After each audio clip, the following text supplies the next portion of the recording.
Okay, it is exactly 8:30 p.m. Central Standard Time, and today is Monday, November 1st, 2021, and this is a rare um, recording that we do at 8:30 p.m.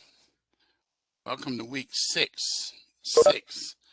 week number 6, and so I'm going to dive right into the material. So let's get that. Let's share. Okay, so you can see this is your home page. The calendar, I will just very briefly go over that because you've seen it once tonight, but this is actually for the last time. Okay, reminding you that your written assignments are all due by the 9th. All are due by the 9th, not the 10th, not the 11th, 12th, or 13th, by the 9th at 11:59 p.m. Central Standard Time. The course will end. So the discussion post and your initial post and everything else. So if you want to really take a look at it, you can see the day of the 9th. Course ends, initial post due. Scrolling down, reply post, re can't say it, reply post due, your key phrase, and then your written assignment, Hudson versus Macmillan and the 8th Amendment. We're going to talk about that now, okay? Let's look at the announcement, which now you have available to you at 8 o'clock tonight. It became available to you. So it says that in week 6, the 8th Amendment and government authority, we'll be talking about that. And chapter 12 of the textbook, and entitled the 8th Amendment, Bails, Fines, and Punishment of the textbook. Okay, and then you're going to look at bails and its limitations, sentencing and cruel and unusual punishment, cruel and unusual punishment after sentencing, and then your knowledge check. These are some articles that are included here for your reading. Let's make sure the links work. So I'll click on them, and there it is. And it explains in detail. So you can go through and you can read through this. Okay, I'm not gonna go through, I'm just making sure that the link is working. Bail Research Starter.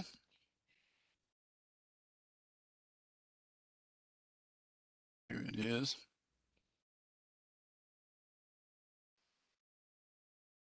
Okay, so you can check this out. So you can not only, you can click on listen to it as you read it.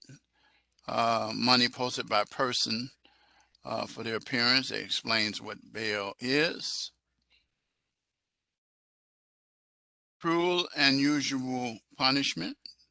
Same thing, research starter. There's treating convicted offenders in unabusive ways and dealing with this. Okay, the 8th Amendment. Herman versus Georgia.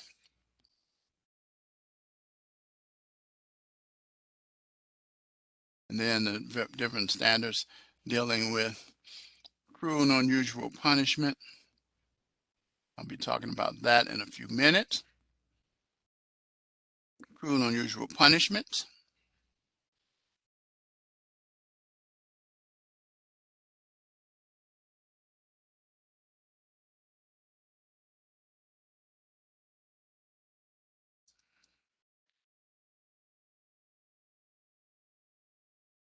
I don't know if this is,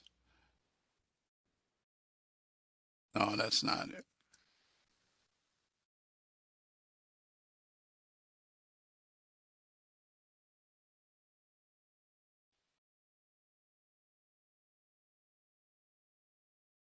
Trying to see what's under here. Let's scroll down.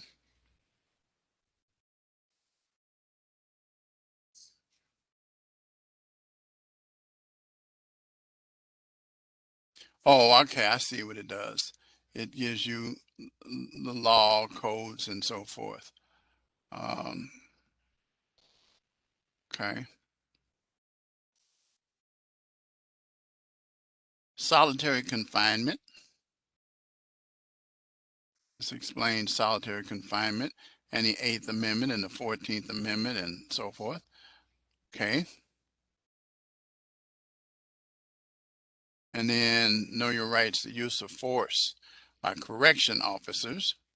And this is a very interesting piece by the Southern Human Rights Group that you can take and you can read about that as well. It's 4 pages long.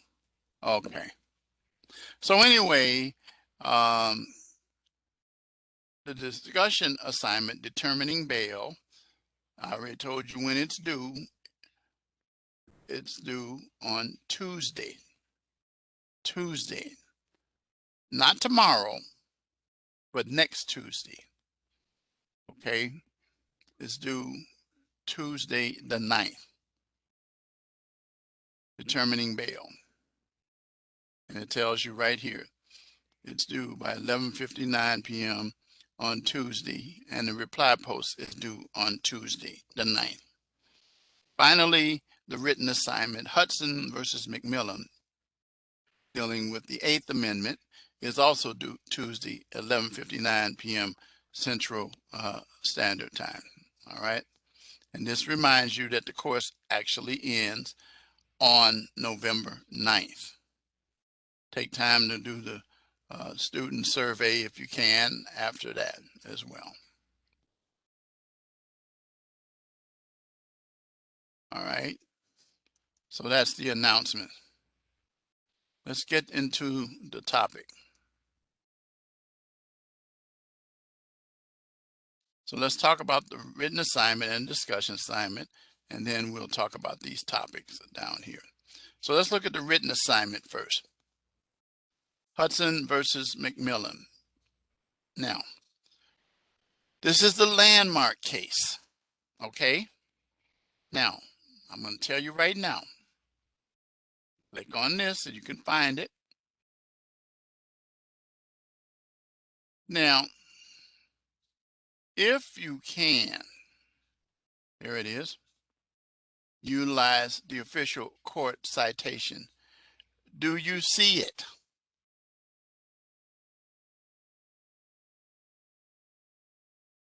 Does everybody see it?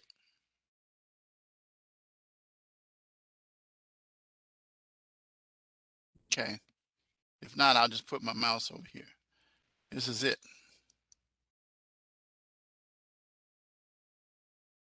That's it right there. Okay. You have no reason why you don't have it written properly like this. Okay. All right. So I'm not going to go over it with you to the extent that I talk about it in the lecture. So a 3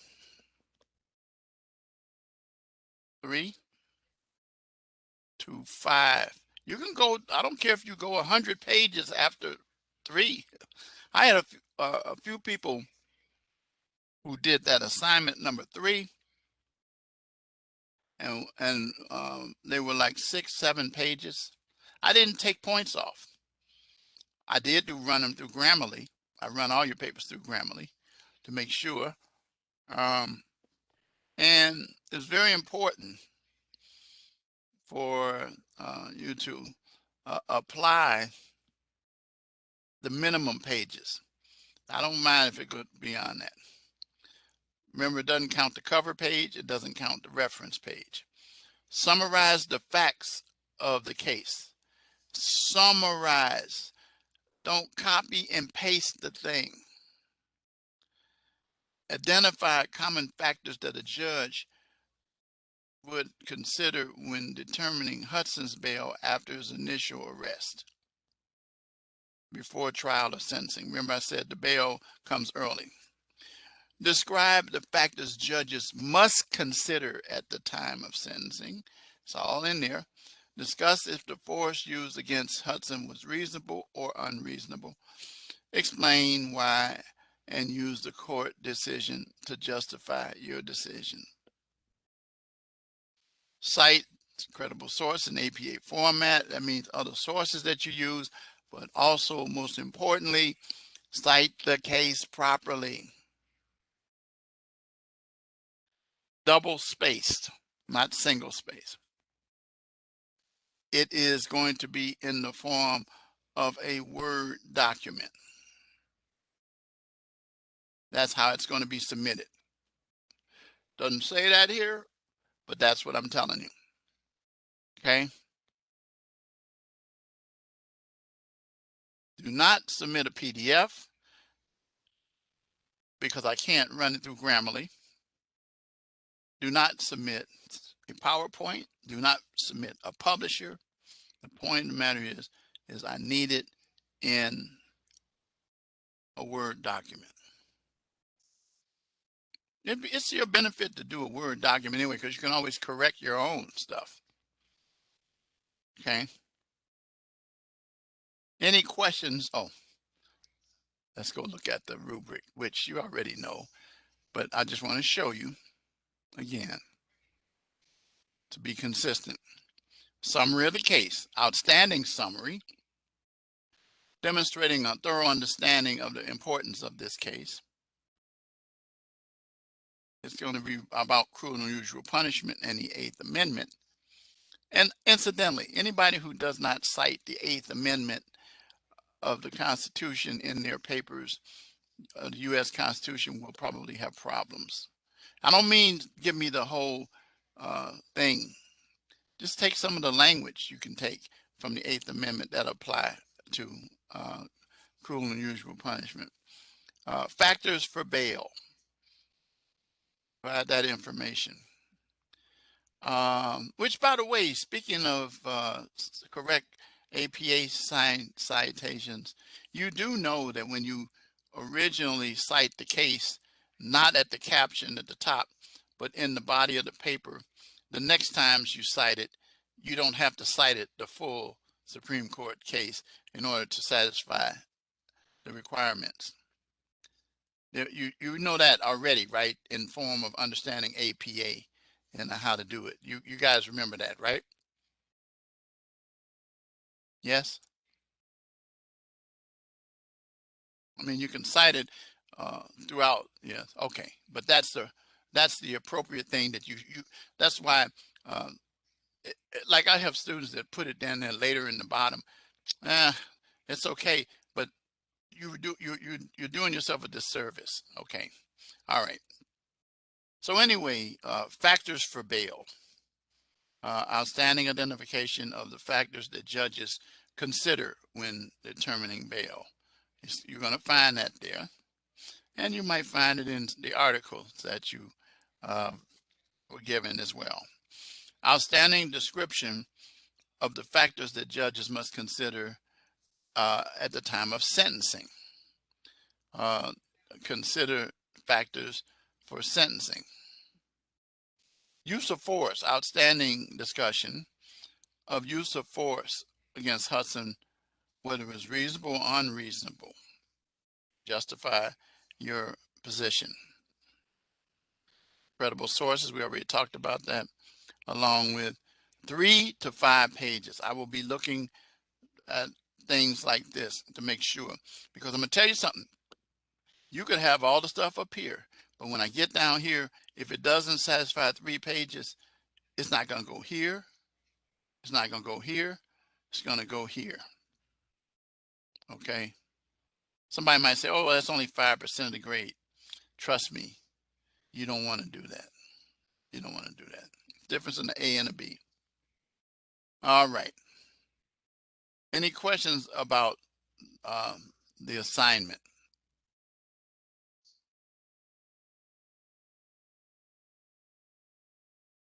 I'm taking it that there are none. So I'm going to move on.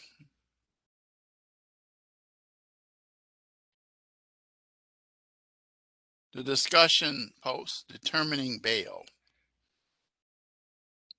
Apply the Eighth Amendment to a scenario on determining bail. And here it is. Okay. You're going to be the one who's a judge. I like to read this to you. Jim Davis broke into an ATM, was arrested, jailed, and charged with the offense of burglary, 3 counts, possession of stolen property, 2 counts. Jim has 3 prior convictions for burglary, and most recently spent 3 years in prison for a previous conviction. Jim is unemployed. He's unemployed. Confessed to the burglaries and said he spent most of the money on alcohol and $300 each day for heroin. So you're going to discuss what factors you consider when determining bail and use the Bail Reform Act as your guide. So you have to look at the Bail Reform Act. And then what other standards might you take into consideration? You got a lot of stuff going here. And so applying the Bail Reform Act to his background is important. And cite it when you do it. Please do that. I don't require citation much, but try to at least cite in this instance, since that's what you're using. What your final decision would be relating to bail for Jim. Locate a news article or case as a practical example. What has been given to previous offenders. You can find that all over the place. And then your reply post, you know how that works. Both of these are due on next Tuesday, a week from tomorrow. Okay.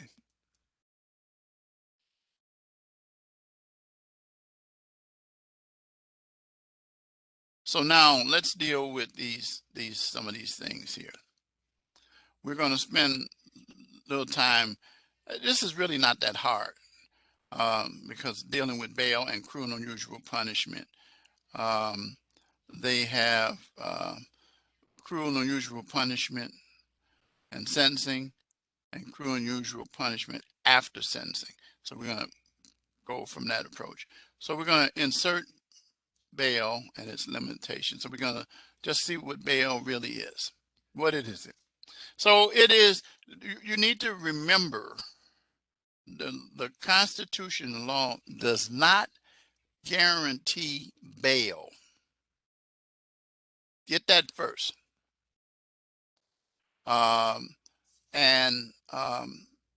It is, if it's granted, it allows the release of the person awaiting trial.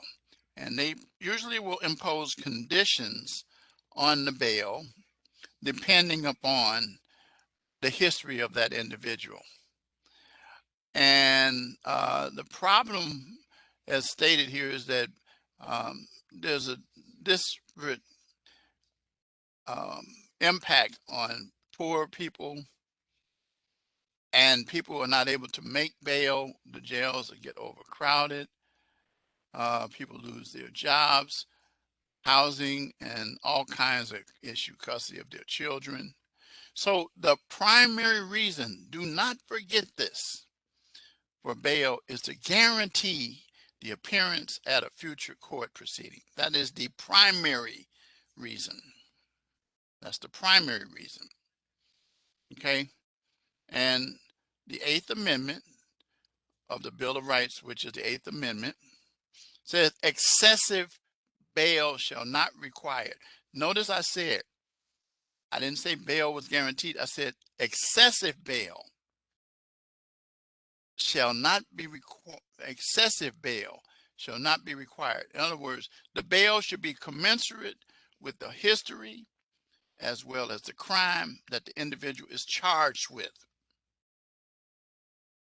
The history of their crime and what they've been charged with, and other surrounding circumstances relating to those individuals, such as the use of drugs, alcohol, and things like that. Nor shall excessive fines. Shouldn't be a fine required that a person can't. So a person not working, can they pay a fine? Can they pay a fine?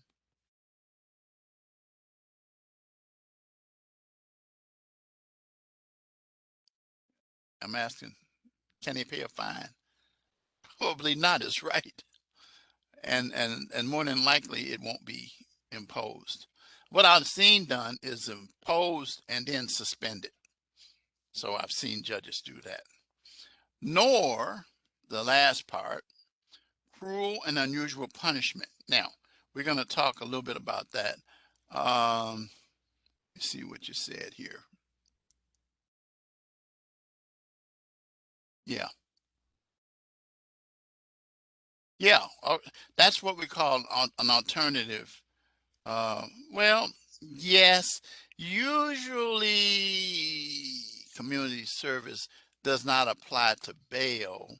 It usually applies to intermediate sentencing for individuals instead of going to the penitentiary. That usually falls within the probation department.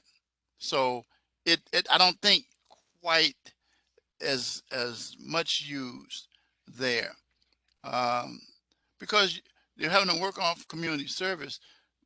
You don't know if they committed the offense or not. They haven't pled guilty. They haven't been found guilty. So that doesn't that's presuming they're guilty of something. You see what I mean by that? That's a form of sentence use because the person might not be the right person. It might not have been the one that did it.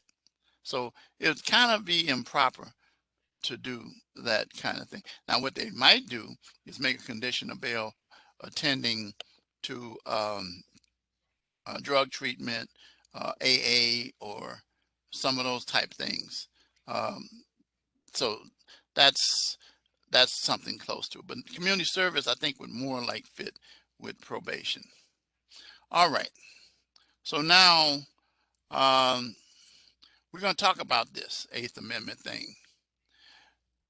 So bail is set based on these points that you're about to be introduced to.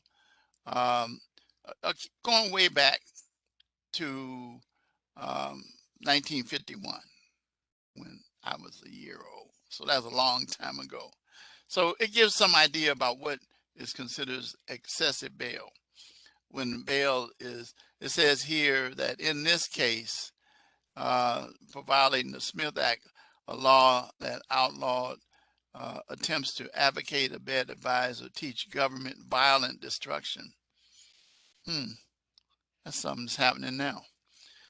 The court set a fixed bail of $50,000 for each defendant, and there was no evidence to support the $50,000 bail. That was just an arbitrary figure. So the court sided with the defendants and concluded proper methods had not been set. So here are some of the methods that came out as a result of that. Remember these, please. Arbitrarily setting bail is not acceptable. The number or amount that you establish should be relative to something reasonable based upon the circumstances of the alleged act that the individual is charged with. Bail must be based on standards relevant to the purpose of assuring that that person comes to court. And usually people post cash and or titles to their houses, cars, all kinds of things. Though cash is under attack right now in many jurisdictions because it adversely affects um, poor people. And so there's more what we call recognizant bonds or I bonds. It's not the letter I. It's based on this I, what you see. And the individual is released on their own. But if they have a history of not showing up and where bail has been granted, bail can be higher. Okay. So anyway, standards used to set bail should be done at a hearing. That's the bail hearing. And requests to reduce should also be addressed at the hearing. I have come in many times to try to file motions to reduce bail. I'm laughing because I've had instances where individuals were arrested and they give phony names.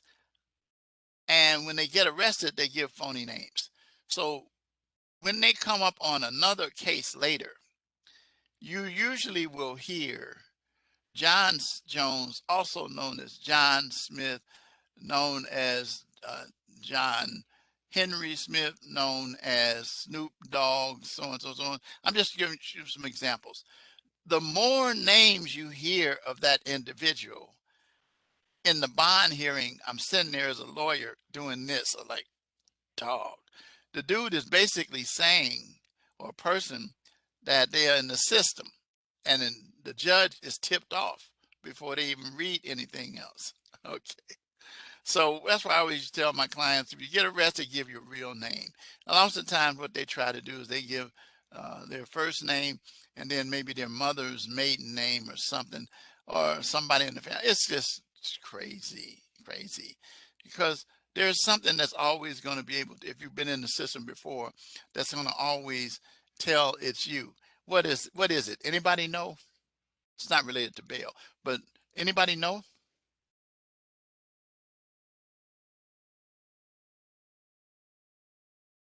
What's one of the things they do in intake and processing? One thing that they know it's you.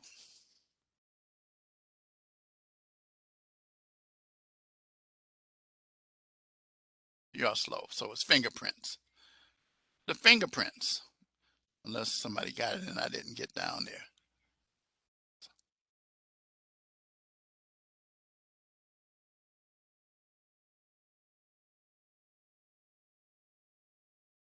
Uh, I don't know about working it off.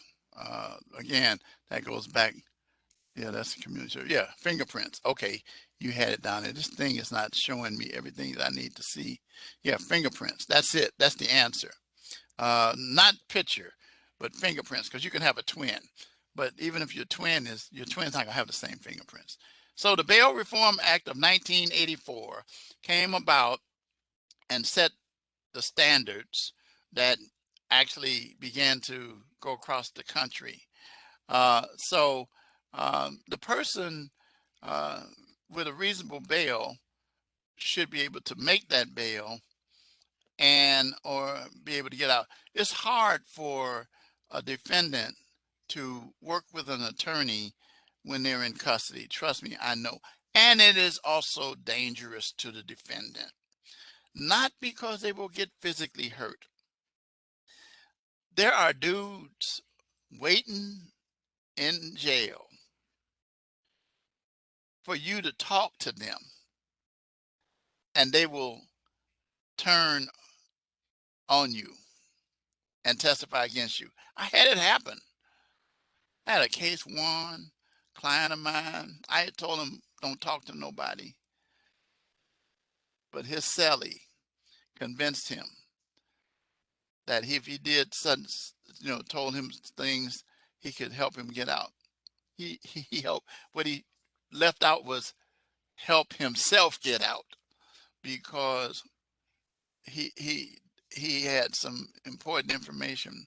And when I had won the case, this prosecution brought in a surprise rebuttal witness. And who was it? it was the Sally. And my client looked at me, he said, "That's so-and-so, so-and-so." I said, "I told you." So anyway, that's another reason for bail. Get people out, okay?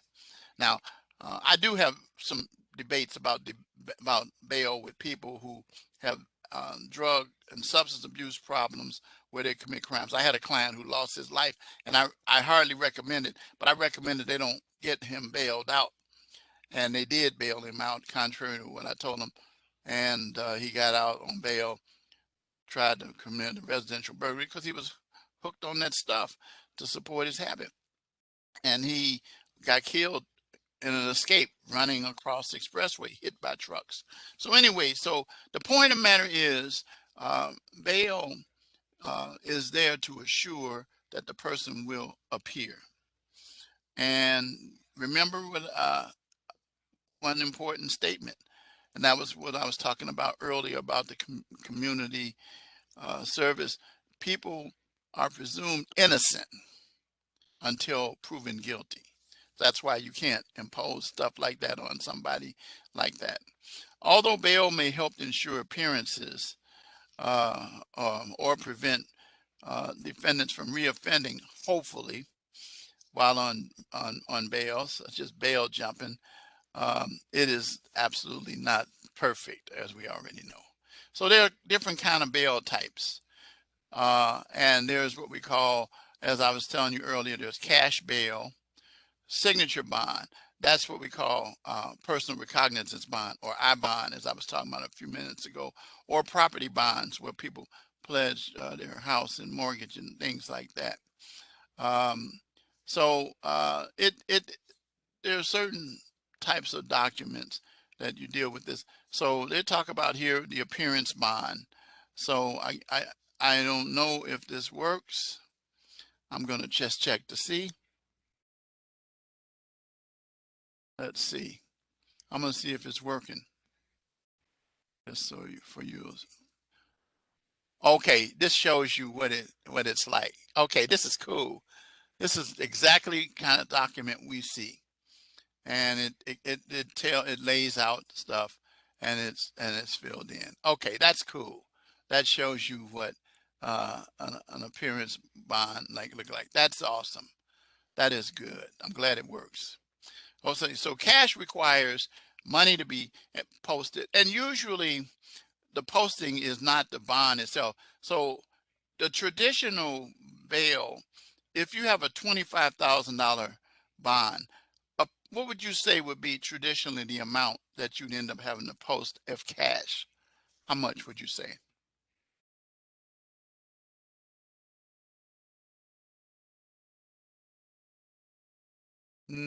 Close. 25,000 bail. Yeah. Yeah, 10%. Exactly. That's the standard, and that was what I was leading to. So that's generally the requirement. I don't know if in any jurisdictions, I've represented people in other states in Illinois, and the same thing applied across the board. So anyway, I already talked about the signature bond, and that's an on my word bond. And then we already talked about the property bond. But bail is important, and again, uh, established based on constitutional case law and statutory law. It shouldn't be excessive, must fit the crime and the factors that we're discussing. Okay, all right, we got that. Very easy. Okay, now here's the actual knowledge that you get pertaining to bail, and the Bail Reform Act of '84. And you want to take a look at that when you get a chance. I'm not going to spend time, but you can show you where you can, the nature and seriousness of the charges. Well, just mention them. The weight of the evidence against the defendant. The background, remember I was talking about that, characteristics, the length of residence in the community, drug or alcohol abuse, previous record, if the defendant was on probation or parole at the time of the offense, and out on bail for a previous offense, awaiting sentencing or awaiting sentencing, that might raise it up. We oftentimes call this a person who's on probation or parole at the time of offense. We have a term called that person's on paper. Anybody ever heard that term before? I don't think Brian is here. Is he? Is Brian here? I don't think he's here. No, he was here earlier. But anybody who worked in corrections generally would know that on paper. And what that means is that that person generally is on parole or probation. Okay. And then the nature and seriousness of, to the community. If they were released, are they a threat to the community, and those kind of things. Okay. So anyway, that's how that works. All right. Let's close that down.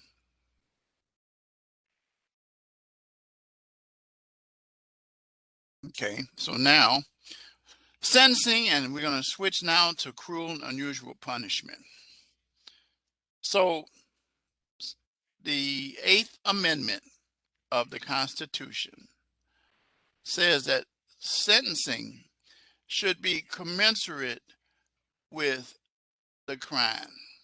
Now, it talks about the factors that should be taken into account. The judge must ensure the sentence does not violate the Eighth Amendment, and we're gonna talk about that in detail in just a second. But you know already that the Eighth Amendment prohibits cruel and unusual punishment, and we're going to deal with specifically what that means and what it does not mean. Okay, let me close that down because that keeps me from moving that. Okay, so sentencing and cruel and unusual punishment. Now, what has happened is that the question of whether or not the death penalty is cruel and unusual punishment was dealt with in 1972. 72. My second daughter, that's 49 years ago. So the Supreme Court had banned and then approved the death penalty. So in Furman versus Georgia, the court examined three cases. It's a pretty big thing. I remember studying it in law school. We had a team of students that we each had sections of it, and it involved murder, rape, and so forth. Well, the Furman court said that the death penalty was applied in an arbitrary or discriminatory manner and disproportionately harming minorities and the poor, and was deemed cruel and unusual punishment. In a dissenting opinion, two justices concluded the death penalty was cruel and unusual punishment in all instances. So then what happened?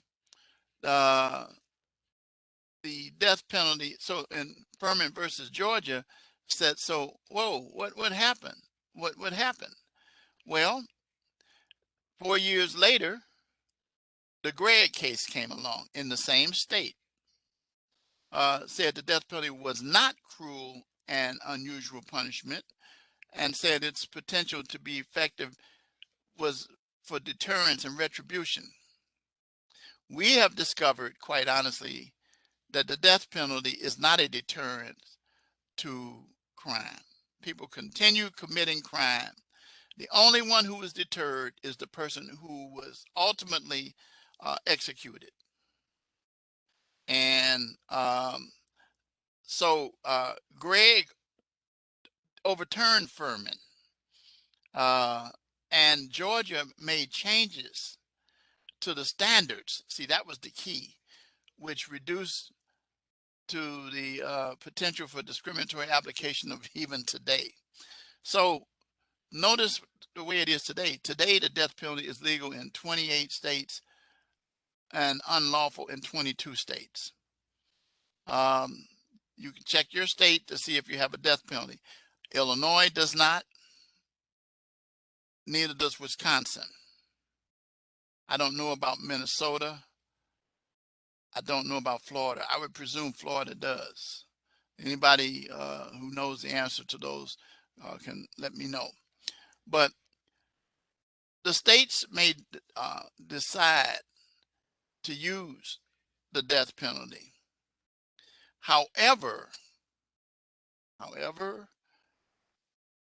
it is cruel and unusual punishment to sentence a person to death who is a juvenile. That was settled in Roper versus Simmons. You cannot execute a juvenile. I remember one of my last major cases. Okay. Okay, that would make sense. Minnesota and Michigan. But I think, to be honest with you, most of the death penalty situations occur in the South. I'd have to look at the list. You can take a look at it yourself. You can actually Google it and it'll tell you. But what I was starting to tell you is that one of my last cases that I had was a young man who was charged with murder and raping a meter maid in Chicago. And this young man was 17 at the time he committed the offense. So the age at the time of the offense is what counts, not the age at the time of sentencing. So anyway, it took a while, year, to get him sentenced. Well, it was quite clear after I had gone through all the preliminaries, motions, and all of that stuff, that this was going to go to trial. And with it going to trial, one last ditch, I was able to negotiate a deal to get him sentenced to 40 years. And he and his mom decided that he wouldn't take it. Back in those days, 40 meant 20. And he would have been out long. This was in 90. Let's see, I retired in 2000. That case was in 90. Let's see, Richard was born in 95. It might have been in 95, 94. So let's assume it was 94. So 20 years from 94 would have been 2014. He would have been out in 2014.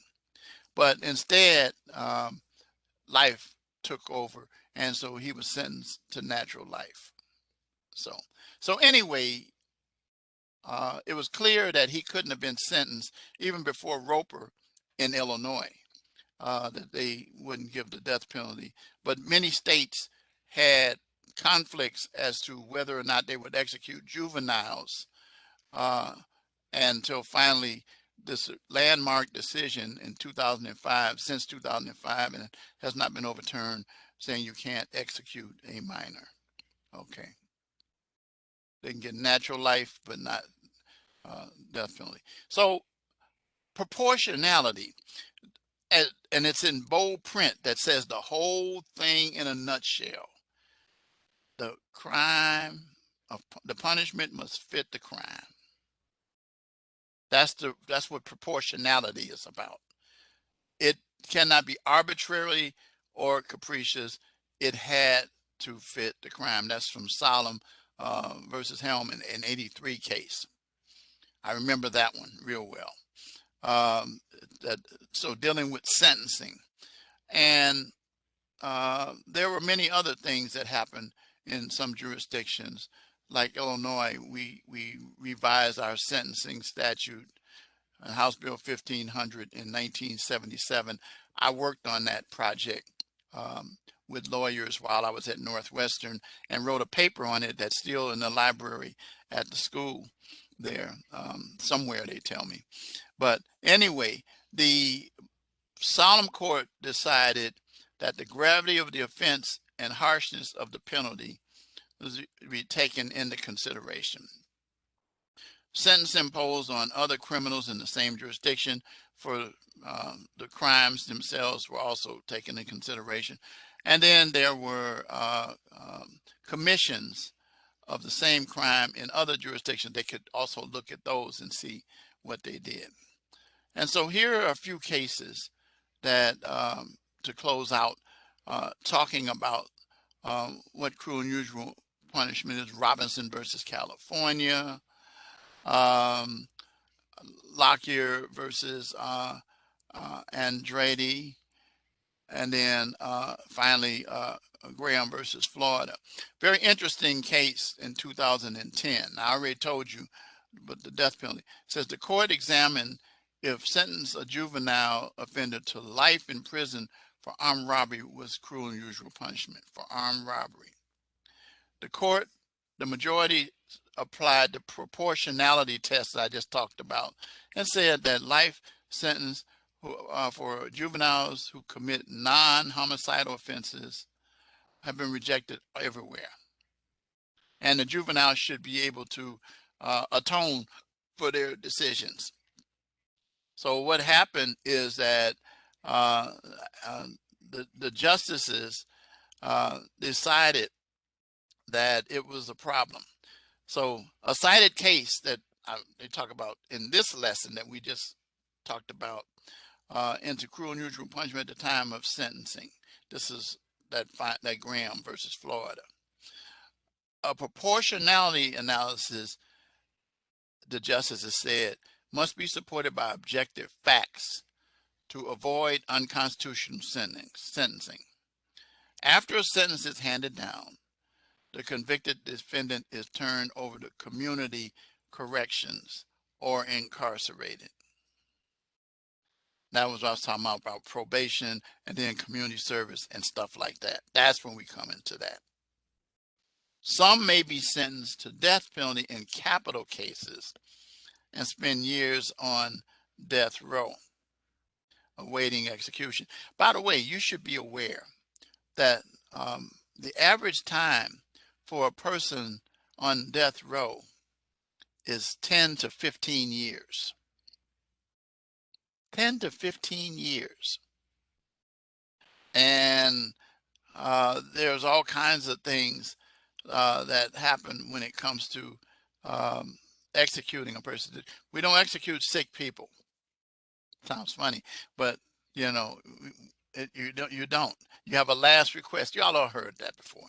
And then we also have methods that are more humane now that we utilize in terms of it. So the death penalty is legal in jurisdictions that still allow it. And many jurisdictions don't allow it because of the fact that innocent people have been sentenced.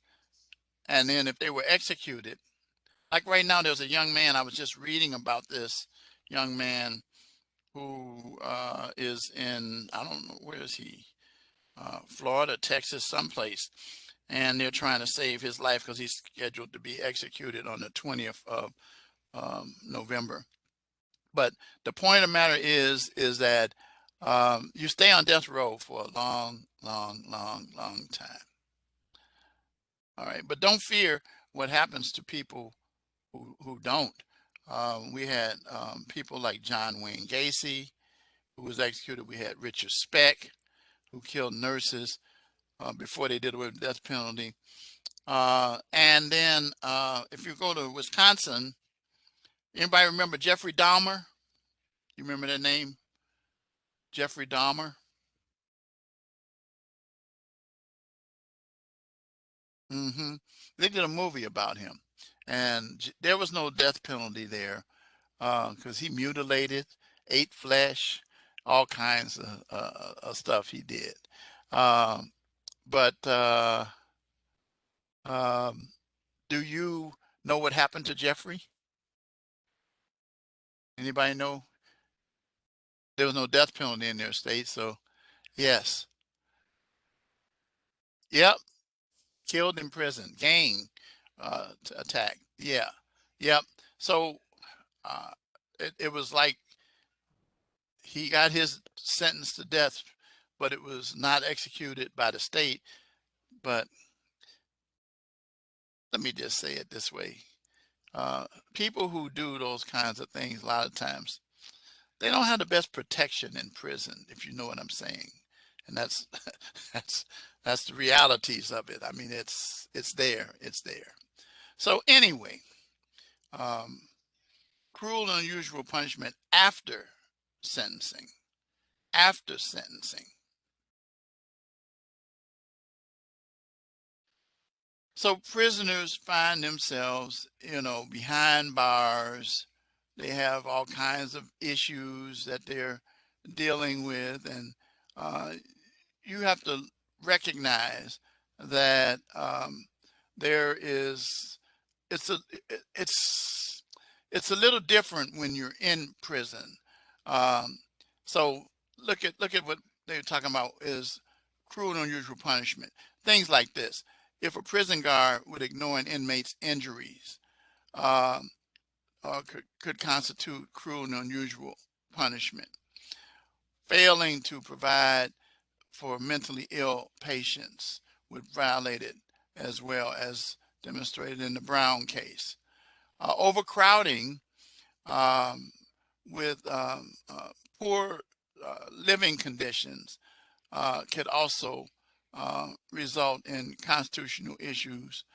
Um, Inmates, if a serious injury is inflicted by prison guards upon an inmate, like police, such as unnecessary beatings or handcuffing, that happens, denying bathroom breaks.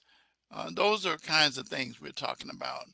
People should be treated in humane fashions. I don't care how bad they are.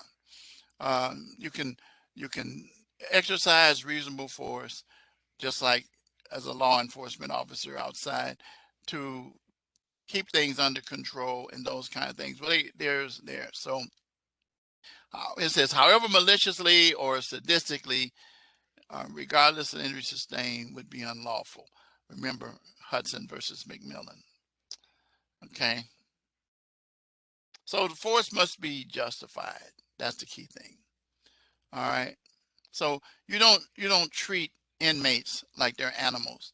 They may have uh, made some bad decisions, excuse me, but they still need to be treated um, um, well. A person like me looks at cruel and unusual punishment in a way that people are surprised that I would, because if you listen to my story and know it, both my parents being murdered, and then I became a defense attorney for criminals who committed crimes and murder. I just couldn't do rape cases and I couldn't do domestic violence cases, but um, I could do all other kind of cases. But dealing with that, and I'm anti the death penalty. I, I just don't. I think it's actually a benefit to the person who's executed because you take them out of their misery. And I based that upon the guy that killed my parents. When I saw him years later on the streets, the last time I saw him, he was like a walking dead person and those kind of things. So you put them out of their misery. It's like an animal that you put down, that kind of thing. So anyway, the death penalty is carried out, and it is legal under the Eighth Amendment. We have what lethal injection, electrocution, uh, and the firing squad. Now, I don't know who does the firing squad anymore. Most of the executions that I know are generally done by lethal injection. I don't even know too many that do electrocution anymore. I don't know any that do firing squad. That sounds like a Texas thing. I don't know what states do that. Although not used in America, death by hanging was not deemed cruel and unusual, but we don't do that either. The key thing is that the person who is executed should be put out of their misery, and that's the whole point. And that's why I said, no, no, let them suckers live in jail. Somebody said, yeah, but we have to take care of them. I says, they're dead already. They're dead already. and those kind of things. It says drawings and talking about and quartering, that is ripping limbs from the body, dealing with things like well, that's not death penalty, but might as well be castration and those kind of things, beheading in the public and those kind of things would be unusual, cruel, unusual. Going back to the Wilkerson case. Um, so anyway, the bottom line is that the death penalty is controversial, and people are going to believe that it should take place, but it is quite clear that it does not reduce crime. It does not. And then the other part is there is always a chance an innocent person. I think the greatest tool that I've seen, Northwestern University, my alma mater, has the wrongful conviction program, and people have been exonerated um, that I'm familiar with. Uh, Going back to Rolando Cruz, a young man who was believed to have murdered a young girl in Wheaton, Illinois, by the name of Janine Nicarico, and it found out later that he didn't do it, but DNA cleared him, and a guy named Brian Dugan, who was a convicted felon and was in prison already, was the one who committed it. So DNA helps a whole lot. So anyway, um, some follow it, some don't. So you can take a look at this video, history of punishment. Um, but that's it on cruel and unusual punishment after sentencing. You can take a look at this yourself. The decision matrix, I'm just going to show it to you as the decision making process, um, decision making authority and these kinds of things. So you can take a look at this. This is not really heavy in terms of it. I don't even know why they put it in there, but I guess I don't know what they were doing. Then the knowledge check, as we approached 9:30, it's 9:27. Let's take a look at a few of these. Which amendment?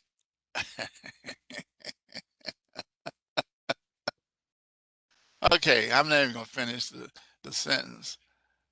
But anybody who gets this one wrong, they flunked the course. Which one is it?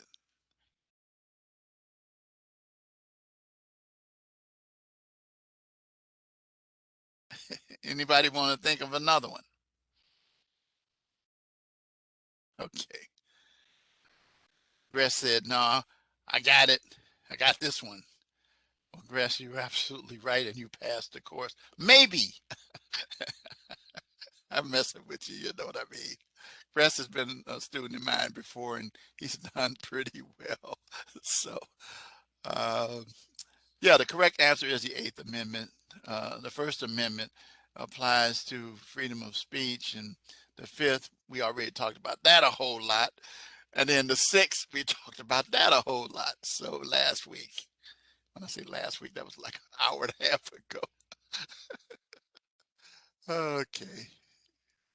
Then, um, which factor must be considered when a judge is making a bail decision? Which factors?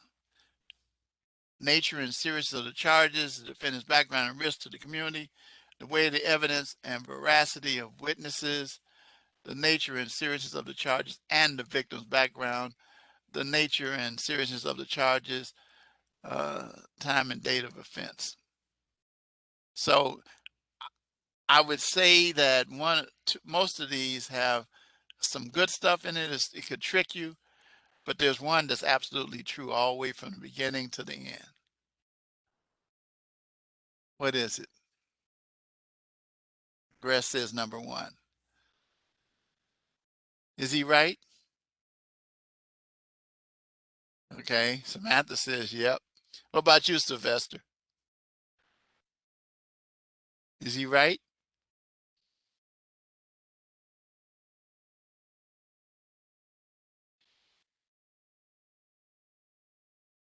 Oh, you say number three? The nature and seriousness of the charges and the victim's background. Okay, let's see if you're right, since you stepped out on your own. Survey says wrong. Okay, the answer is there. You should listen to Grass and Samantha. Okay. All right. So yeah, bail do not typically involve consideration for the background, veracity of witnesses, or at the time of the offense. Okay, that's enough. I'm done. Okay. So for the final time, anybody want to guess the phrase?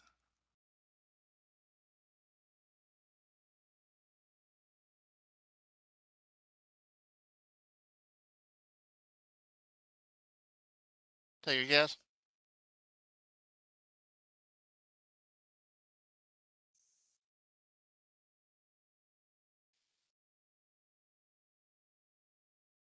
Okay, that's kind of where I'm at. But anything else? Sylvester, you got the other answer wrong, but you got this one right. Okay. It is Eighth Amendment. But actually, Gress, you weren't really wrong. But the one that I was thinking of in terms of, yeah, Eighth Amendment is it. So give me Eighth Amendment and you get your points for week 6. Well, before I wrap up, I just want to say I appreciate many of you guys who've come out week after week. I think Samantha, I think you've been out almost every week. I think Gress, you also have. I think you two are the two that have come out in every lecture. I think I'm right. But anyway, I hope you've learned a lot. And this is, um, yeah, I thought so. It's, you know, this was I liked what they did. The old course I did not like, and I called for. See, we need to fix this one to make it more contemporary, and they did it, and it allowed me to teach it in a contemporary fashion. I hope that I've was successful with it, and certain things stuck into your head by giving you some examples of cases that I've had and instances from my professional experience down through the years. There is a need for everything that we talked about, these amendments, the Fourth Amendment, search and seizure, the Fifth Amendment, the exclusionary clause, the understanding the fruit of the poisonous tree, dealing with the right to counsel, the Sixth Amendment and speedy trial, and then finally dealing with the Eighth Amendment and dealing with cruel and unusual punishment and setting people straight on understanding that the death penalty is legal since Furman versus Georgia did away with it, but it was brought back in Gregg, and it's been around ever since. And we continue to be aware of it. So I hope I see many of you in some future classes. I think you guys are in the bachelor program, most of you. That's why I was really disturbed about the Grammarly hits that some students had. I was, and like I said, I gave, oh, thank you. Thank you. Said that so I can send them a check. Oh, Chris. Okay. Thank you, Chris. He, he knows something about it because he keeps coming back. I guess maybe he likes punishment. I don't know. You're done in June. Okay. Well, here's what I'm going to say to you guys, and finally, before I let you go, and this is so important and it's dear to me. I'm very blessed and fortunate to have had students that went on to become awesome professionals, and they've come back to me and ask for letters of recommendation or referrals. And I do that. I do that very seriously. I want my students to be educated, professional, and very ethical in their approaches. And I think that professionalism is next to ethics. But the knowledge that I think I've been able to impart, I got quite a few years on me, 71 to be exact. And, I feel good. I got arthritis in the back, but that's okay. That's okay. Everything else is working out pretty good here. So, all right. I will hope to see you guys down the road. Um, I I can't say enjoy your break because there's no break. 'Cause, uh, start Wednesday of next week, we're in term 2. I don't think I will have any of you in those classes. I I think they just told, oh, guess what I'm teaching in term 2 so far. I would be surprised because um, I'm teaching constitutional law again, term 2. So um, some people who didn't make it through, and there are people that didn't make it through because of reasons that were okay. Um, Issues that happen. It says nothing bad about you. It just means if you don't get that play right first time, you go back at it again. You know, Michael Jordan used to say, and I used to talk to him about it since he was such a big gambler, and I knew him, and I know him still. As Michael used to, uh, we talk about. I say, I read that you missed so many shots. I say, but you know what? You weren't defined by the shots you missed. He was defined by the shots he made. So, same thing with any other things. Um, you are defined by the successes that you continue to press forward, and no matter what the circumstances. And that's one of my main goals: student success. All right, guys. Good night. I got to get these converted over to students for students who are in uh, not here tonight. So, all right. Anything you want to ask me before I go? Or anything?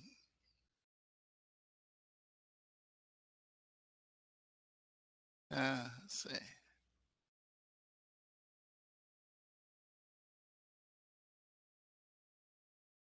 You can't make the shot if you don't take it.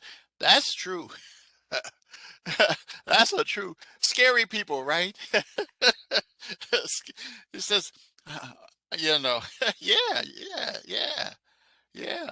Michael missed some shots, but boy, I was talking to someone the other day, and I'll let you go on this one.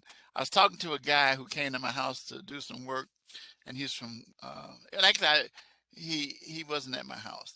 He was on the phone with me. He was my insurance adjuster for some damage I had done in the house, and he's in Cleveland. And so we started talking about, I said, oh, yeah. He's talking about the Cavaliers and how I said, yeah, I have a guy though that put a damper on them, and they still show the video of him jumping up in the air, pumping his fist, and that was Michael Jeffrey Jordan. That yeah, they said that was the shot heard around Cleveland. So, but such as it is. So, all right, guys, good night, and I'll see you down the road. Okay, thank you.